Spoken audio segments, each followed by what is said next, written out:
விடியற்கால 5 மணிக்கு தான் பேருந்து ஒரு கிராமத்தை வந்து இன்னொரு போகும். அங்கெல்லாம் பாட்டு போட்டுட்டே இருப்பான். அந்த பாட்டு குடும்பமாக இருக்கிறவங்க காதல விழும், சின்ன பசங்க காதல விழும், மனசுல போய் விட்டுறாங்க. நான் நினைச்சு பார்த்தேன், இங்க இருந்து பாட்டு எழுதுறாங்க. ஒரு பொண்ணு காதல ஏமாத்திட்டு இன்னொருத்தரை கல்யாணம் பண்ணிக்கிறான். ஒரு பாட்டு எழுதுறான், அடராவல கொடராவல குர்ராவல தேவையே இல்லை. ஒரு பெண்ணு மேல அவ்வளவு வெறுப்பு. கண்ணதாசன் ஒருவர் தான் இதை எழுதினார், எங்கிருந்தாலும் வாழ்க்கை. நான் நேசித்த பெண் இன்னொரு திருமணம் செய்து கொண்டார், எங்கிருந்தாலும் வாழ்க்கை. வருவாய நான் நின்றேன், வருவாய தனிமையில் நின்றேன். வந்தார், வந்தது வந்தார், துணையோடு வந்தார். துணைவரை காக்கும் கடமையும் தந்தார். தூயவளே நீ வாழ்க, ஏற்றிய தீபம் நிறைவேற வேண்டும். சந்தோஷமா ஏற்றிய தீபம் நிறைவேற வேண்டும், இருண்ட வீட்டில் ஒளிவர வேண்டும். இந்த பாட்டு காதல தோல்வி அடைஞ்ச ஒரு இளைஞன் காதல விழுந்தா நல்லா இருக்கும், நம்ம லவ் பண்ணோம் அப்படின்னு நினைப்பான். எது நல்லது சொல்லுங்க சமுதாயத்துக்கு. இதான் கண்ணதாசனால் நிகழ்ந்தது.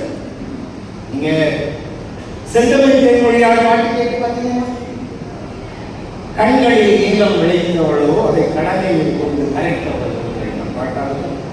நீங்க தமிழ்ல இந்து மதத்துல நந்தாஸ்துதின்னு உண்டு, கேள்விப்பட்டிருக்கீங்களா? நந்தாஸ்துதி, நந்தாஸ்துதி சாரி நிந்தாஸ்துதி, நிந்தாஸ்துதி நிந்தாஸ்துதினா திட்டுவான், திட்டிதான் வணங்குவாங்க. இப்போ சிவபெருமான பையாரன்னு பாருங்க, ஆழமான பக்தியில தான் சொல்லுவோம். நம்ம ஆலமேகம் தானே, அங்கெல்லாம் எழுப்பார். ஆலமேகமா ஒட்டக்குத்தராஜில் ஒரு பாட்டு விட்டுட்டு, என்ன பெரிய உருவ பெருமா என்ன பெருமை, அப்பன் பிச்சைக்காரன், அப்பன் இறந்து ஊட்டி, ஆத்தாள் மலை நீட்டி. அப்பன் பிச்சைக்காரன், ஆத்தா மலைக்குழல், ஒப்பரிய மாமன் உயிரிட்டு. மாமன் வந்து உரிய வச்சுக்க வேலையெல்லாம் திருடிக்கின்ற பையன்.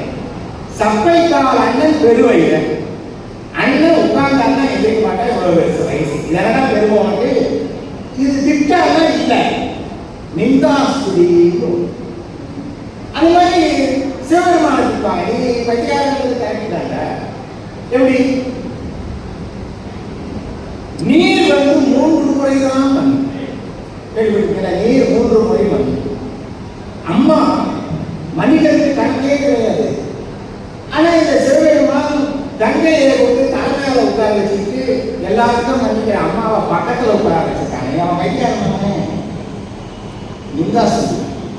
கண்ணதாசன் நிந்தாஸ்துதி என்பதற்கு அல்ல, கண்ணதாசன் கடவுளை உண்மையிலே திட்டின மாதிரி யாரும் இல்லை. பேசின முன்னோர் பேசின ஒரு ரொம்ப அழகா ஒரு பாட்டு சொன்னார் பாருங்க, இறைவன் உலகத்தை படைக்கிறான். இந்த பாட்டு பாருங்க, இந்த பாட்டு சொன்னா எல்லாருக்கும் தெரியும்.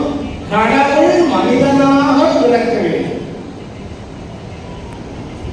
எதுக்கு நிந்தாஸ்துதிய? கடவுள்